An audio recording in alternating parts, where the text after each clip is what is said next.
Hello' বন্ধুসকল, fresh তাজা তাজা চব্জি খেতিৰ মাজত আছোঁ। মানে আমাৰ পিছফালে আমি চব্জি খেতি কৰোঁ। গোটেই চব্জি খেতিখনৰ ক'ত কি মানে কি কৰা হৈছে গোটেইখিনি আপোনালোকক দেখাম মানে চেষ্টা কৰোঁ দেখাব লাগি।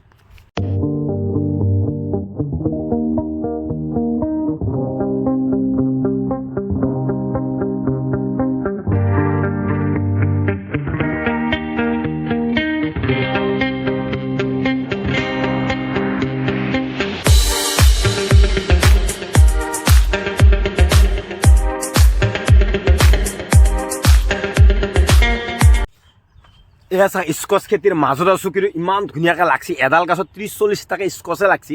কিন্তু এটা কথা কি জানেনে, স্কচ মানে লাগি থকা সময়ত খাব মন নাযায়। ইমান ধুনীয়াকৈ লাগি থাকে না, খাব মন নাযায়। কিন্তু পেটৰ ভোকত না খাব লাগবই, কি কৰিব আৰু।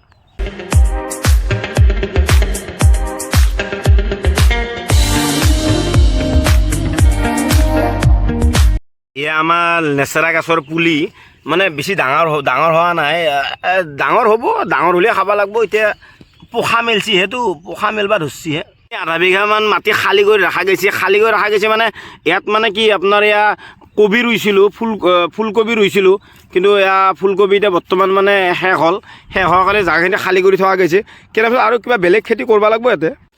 এতিয়া মই আছোঁ আমাৰ জ্বালা খেতিৰ মাজত। আপোনালোকে দেখা পাইছে জ্বালা খেতিৰ মাজত আছোঁ। মানে কি এতিয়া বৰ্তমান পূৰা ভল লাগন দিছে।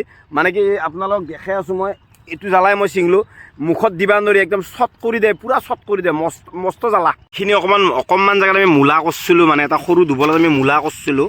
এই ঘৰত খাবৰ লাগে অলপ মূলা খেতি আৰু অলপ মূলা আয়া লেপটি গাড়ী বহি ল'লোঁ মাটিত। লেপটি গাড়ী বহি লোৱাৰ কাৰণটো হৈছে মানে মোৰ প্ৰিয় খাদ্য এটা ওচৰত আহি পালোঁ, বেঙেনা খেতিৰ মাজত এতিয়া মোৰ চবতকৈ প্ৰিয় খাদ্য মোৰ বেঙেনা।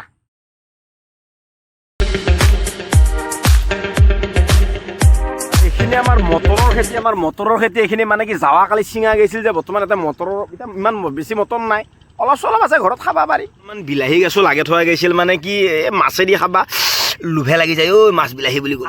আহি পানীলাও খেতিৰ মাজত পালোঁ। পানীলাও লাগি আছে, মস্ত পানীলাও। এইখন গোটেইখন পানীলাওৰ আমাৰ